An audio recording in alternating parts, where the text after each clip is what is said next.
Tell me the moment you knew that you was getting out the game. The moment you knew you were getting out the dope game and you were done with it, you were through. They started booking me for shows, and I think 1 month I had made like 30 grand off the bookings and walkthroughs, and I was like, okay, you were done. Yeah, I told my dad I quit. I said, I see you on the other side. I had a little quarter brick left. I rushed to sell it to everybody. And, you sold? I gave mine away. You gave yours away? I gave my. I kind of gave mine away. I gave it for cheap. I was like, whatever you got, bro. The people I was fronting, you can have it. I'm gonna go on. Cause I feel bad for them because I feel like I was leaving them behind. I gave my work away, man. I ain't gonna lie. So I met KP. It was my first connection to the music industry. Well, my first connection to the music industry was DJ Toomp. And then through DJ Toomp and Jason Jeter, I was introduced to KP and a group called PA. PA, Parental Advisory, they're extension of the Dungeon Family. They were working on an album, but KP was the A&R for LaFace.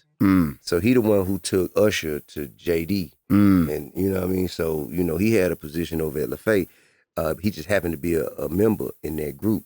So I meet the group, did a verse, and KP paged me.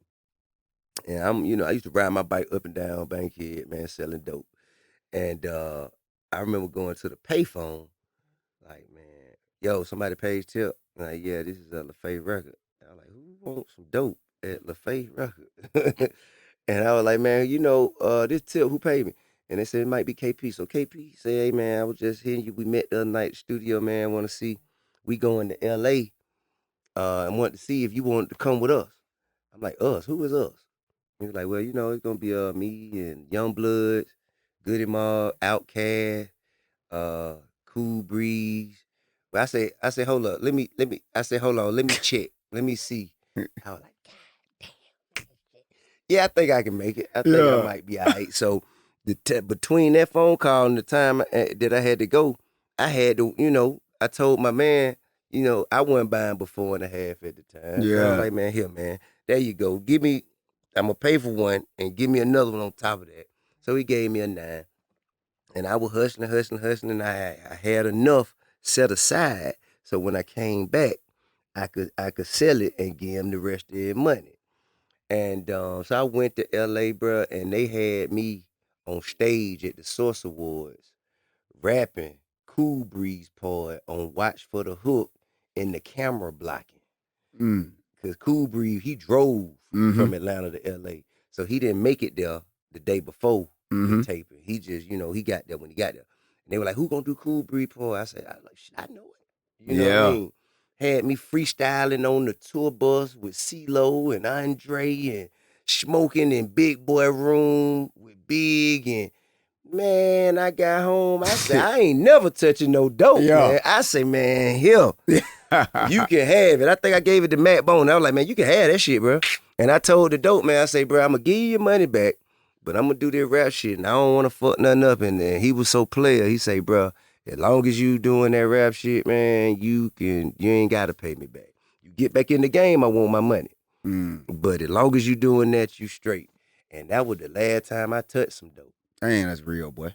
You know what I mean? Hey, boy, that's a real story. I ain't never touched nothing no more. And I seen people who have done it, and it had some broke days after that. It was some days I knew I could go, what I could go back to, and I never did. I told God if I could get to my dream, I don't need it. And that was the last day for me. Yeah. But he meant for you to inspire a lot of others, boy, because you inspired me. You made me want to make it, boy. For real. So I think what you hearing that story, man, God got a storyline, boy.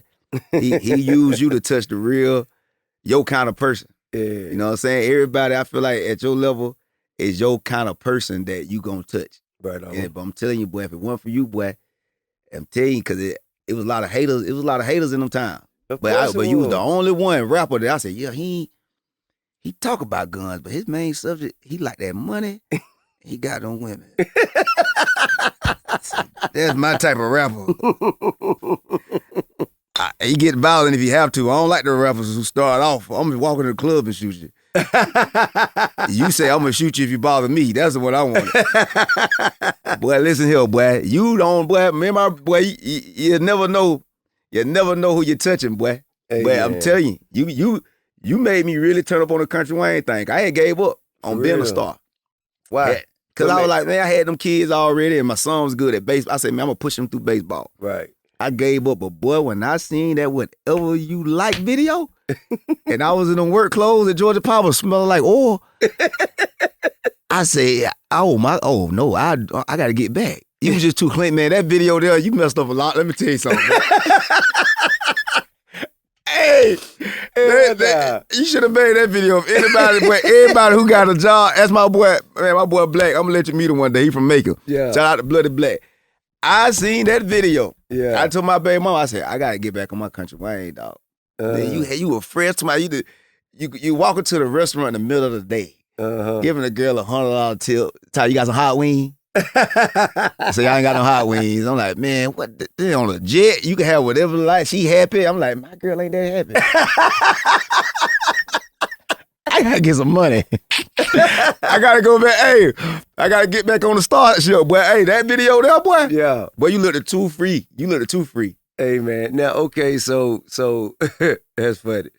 So you say you were working a job at Georgia Power. Yeah, because I had adult charge. I had possession with intent to distribute. Right. So I had 10 years probation. Got So it. you know when you get that probation. That's the same deal they gave me. Oh yeah. Yeah. So you know, and I took first offender. I did too. So you know you can't. I took mine in 97 though. Yeah. So that was I took mine in 2008. I got caught 2007. That's crazy. Yeah. It's about the 10-year difference, but yeah, I took that charge. And you know, on first offender, you can't get in no trouble. That's right. But they gonna clear your record if you make it through. Right. Man, I took that first offender, so I'm getting a job, bro. I quit. Right. But boy, when I seen that video, man, you know the best drug dealer was the one that had jobs. Oh yeah, them were the best one. You know what I'm saying? The people who did the bed business, who I seen that just kind of maintained they status throughout the game without going to prison and that, the one that go to work every day religiously, come home, sell them a little dope, stop by the time sun go down, and take their head to sleep, stay out the street. And I was going on weekends, so I was on the sell dope Thursday through Sunday at that time. Now I got laid off 2010. That's when I was in the street full time. Got it. I was in the streets full time then. Well, I'm happy that you made it. Oh yeah, you know me too. What I'm saying?